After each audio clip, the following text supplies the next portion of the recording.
Louis Braille. ఎవరి Louis Braille అనేది ఈరోజు నేను మీకు ఇంట్రడక్షన్ నుంచి చెప్పడానికి కారణం ఏంటంటే, మన దగ్గర ఒక కాయిన్ ఉందండి, స్పెషల్ ప్రింటెడ్ కాయిన్ అనమాట.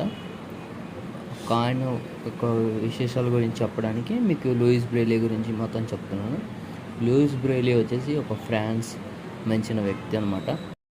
ఈ లూయిస్ బ్రెయిలీ తన చిన్నప్పుడు కళ్ళు పోవడం వల్ల వాళ్ళ నాన్నగారి వర్క్షాప్లో పనిచేస్తుండగా 2 కళ్ళు కోల్పోయాడు. అలాగా కోల్పోవడంతో ఈయన ఒక బ్రెయిలీ లిపి అనే కొత్త లిపిని సృష్టించారు. అది ఎవరి కోసం అంటే, అది వచ్చేసి కళ్ళు లేని వాళ్ళ కోసం అండి. ఈ లిపి వచ్చేసి 6 డాట్ లిపి అంటారు. అది కూడా మీకు ఇక్కడ చూపిస్తాను, ఇమేజెస్ అన్నీ 1 by 1 చూపిస్తాను. ఇంకా వచ్చేసి ఈ లూయిస్ బ్రెయిలీ వచ్చేసి January 4th, 1809లో జన్మించడం జరిగింది. ఫ్రాన్స్లో కూప్వే అనే విలేజ్లో జన్మించాడు. ఈయన బ్లైండ్ వచ్చేసి 3 yearsలో కోల్పోయాడండి.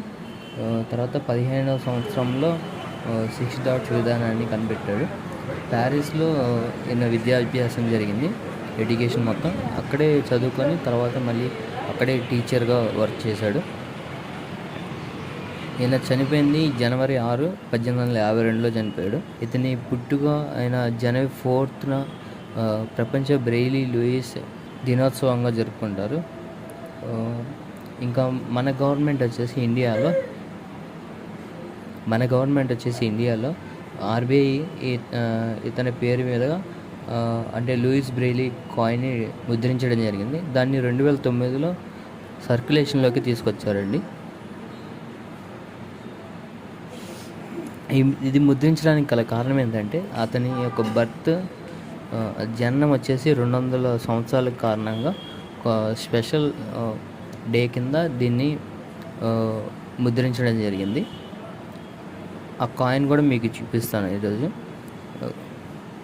ఇది అండి తన గురించి పూర్తి details. Please subscribe to my channel. Thank you.